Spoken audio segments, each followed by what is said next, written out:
Hey guys, we got another topic today. This one's actually a pretty big one. But before we get into that, if you could do me a favor, head over to Rumble or over to YouTube. I have the link to both of these attached with this video. Give me a sub or a watch over there. It'd be really appreciated. But what we're going to get into, I don't see a whole lot of people talking about, and I don't entirely know why. This is actually really big news. This is coming out of the Trump admin, or excuse me, Trump campaign, and it, like I said, guys, this is big. Uh, Back a couple days ago, here 2 or 3 days ago, Donald Trump he released part of his free speech policy for his plan for 2024. Now, whether or not you think Trump should be the candidate, it should be DeSantis. Really, regardless of where you line up, this is really big, and whoever ends up being there in the general, this is the direction that they need to go. Now, part of the reason that I think that this got overshadowed was because most of the attention was on the NFT release that Donald Trump put out. So let's go ahead and start there. Uh, I believe that there's two reasons for this NFT news that you got. The first one was to drive attention toward Donald Trump. If you look through the media right now, there's not really anything going on about Donald Trump. So what this was is it was really reminiscent to 2016. Donald Trump would come out and he would say some really crazy off the wall shit, and it would generate a bunch of coverage for him. So while that coverage is there, while he is the big talk, Donald Trump goes ahead and he releases part of his platform for 2024. This forces people to talk about it. So there are some good and bad things that come with that, but the idea of generating attention for yourself, Donald Trump has never had a hard time accomplishing that. Now, the other part of this, and to be blunt, this one is a bit more sleazy, but I have a hard time completely being upset about it because this is just the way that the political game is played. Again, I don't think it's right, but when everybody's doing it, guys, it's really hard to handicap yourself. So this NFT, I believe, is a roundabout way for Donald Trump to secure campaign finances that kind of skirt around the traditional rules of campaign donations. Again, I think that that's kind of sleazy, but at the same time, this isn't any different than what you see other politicians do, and this is the left and the right.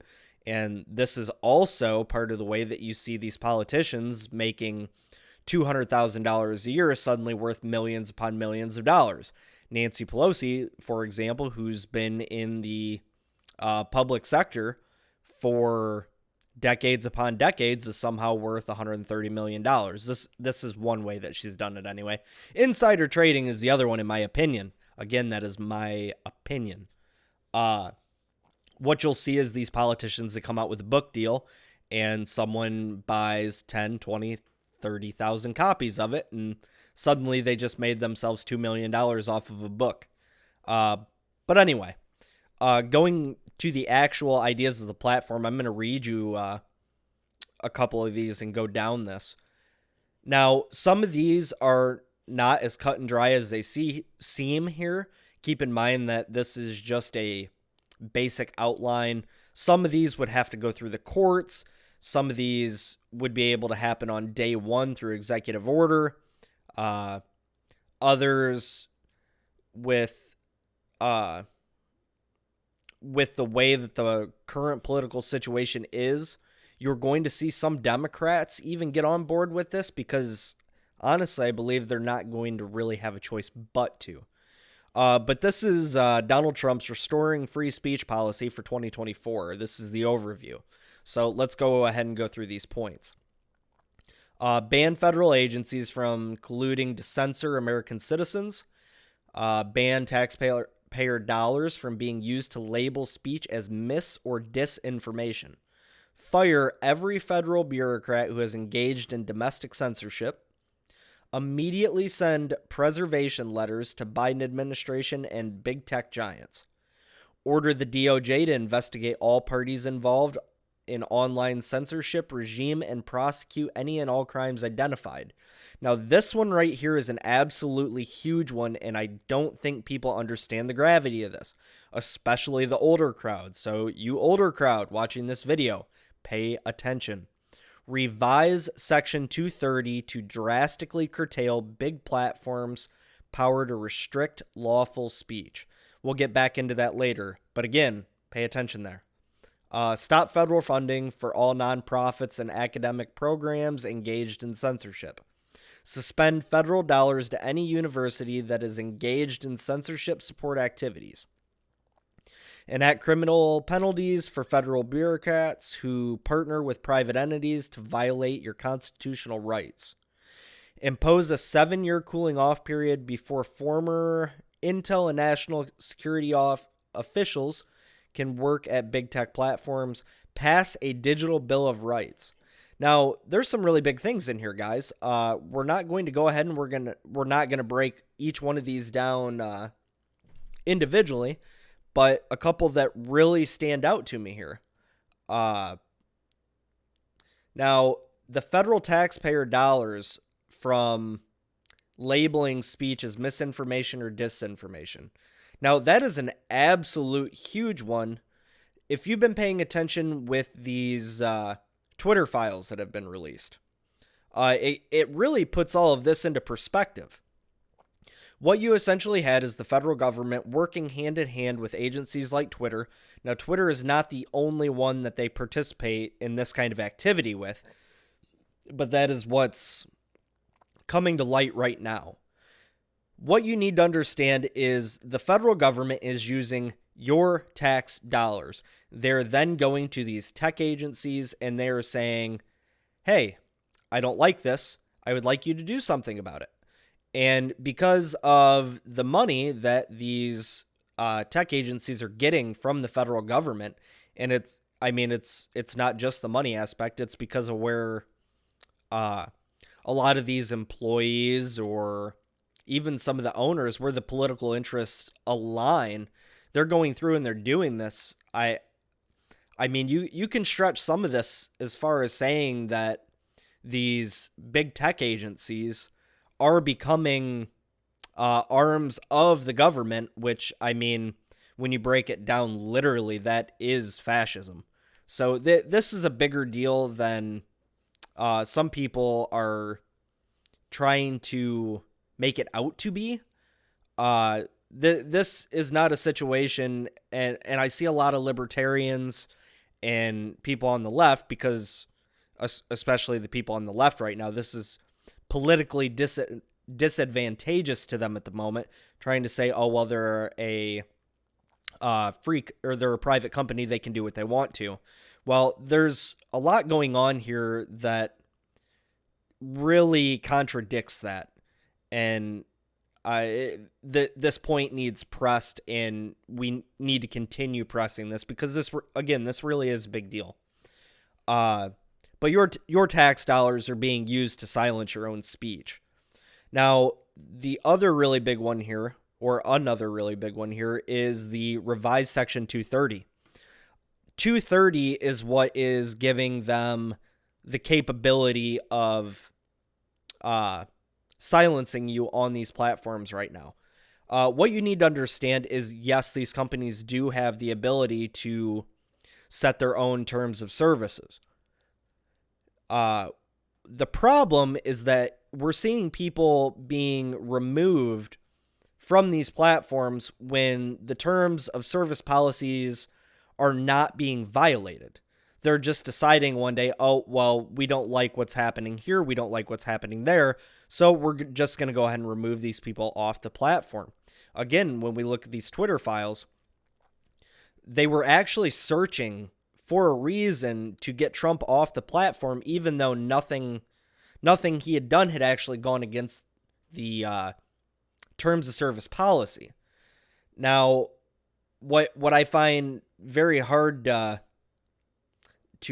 come to terms with in my own head is there have actually been court rulings where a an official account of a sitting politician on YouTube, on Twitter, on Facebook, they are not able to block citizens. You have to have access to that information legally. But for some reason, these tech giants can remove said politician from these platforms when nothing has been violated. I don't understand how this is not a direct contradiction of where we're at. That this just does not align. But again, it's this 230 which gives these platforms the ability to do this. 230 in a nutshell is they're given the legal protections of a platform or of a utility. People sometimes try to make the utility argument, but it's essentially this 230 that protects all of it as a whole. So now what I mean by that is Verizon, AT&T, places like that, they cannot just remove you from using their service because they don't like what you have to say.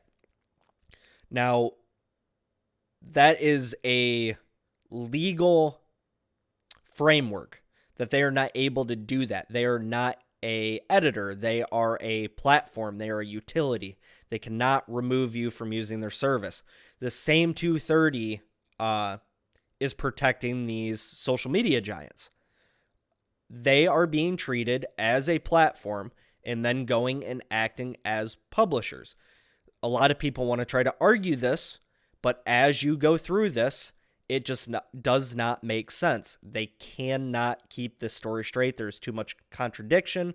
There are too many people stepping on their own toes, looking left and trying to look right at the same time. The argument does not make sense.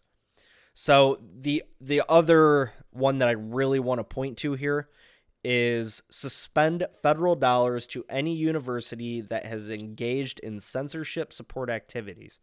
Again, some of these need to go through the courts. This isn't just something that you can come in and do right away. Some of it is. This is one that's going to have to go through the courts because there's going to have to be a line drawn of what exactly censorship support activities is. But this is a step in the right direction. Now, your colleges are supposed to be where people are challenged. It's where kids can explore their ideas. They can explore their own ideology, not just political, but what their life mantra is going to be. You can't do that when you have active people within these universities going through and trying to stymie that. That cannot happen. The last one, and actually I do want to hit on this one real quick. Pass a digital Bill of Rights. Now, because of some of the things that we talked about here and something else that I want to get into, this is an absolute must. It needs to happen at some point. Now, 20 years ago, this obviously wasn't as big of a deal. But now the internet, whether you like it or not, whether you think it's ridiculous and you want to go back to the times of old, or whether you're okay with it, doesn't really matter. This is where free speech happens now. You're watching my video. I'm giving you my free speech. This is how billions of people access information every single day. Whether you like it or not, this is where it happens now. This is the public square. And you need to have rights to that public square. The internet is only going to take over more and more of your life. It's only going to become bigger and bigger. The internet is not going anywhere ever. It will be here until something bigger and greater comes along and replaces it. And that idea right now, I believe, is above our ability to fathom. So it's going to be here. It's going to expand. It's going to become a more and more integral part of your life. We need to have protections to it. So this is This is absolutely fantastic by Trump to release this. Even if Trump is not the nominee, whoever ends up winning in the primary and goes on to the general, they need to adopt this and they need to run with it, because this right here is how we win. By exposing more ideas, not less. The more people that can get out there, the more people that can put their ideas out there, the better chance we have. When us on the conservative and more libertarian side, when our ideas are out there for people to have access to, we win. That's been shown over and over again. The more that we can expose this leftism ideology, and I don't mean Democrat, this leftism ideology, the more people rebuke it. We need to get ideas out there.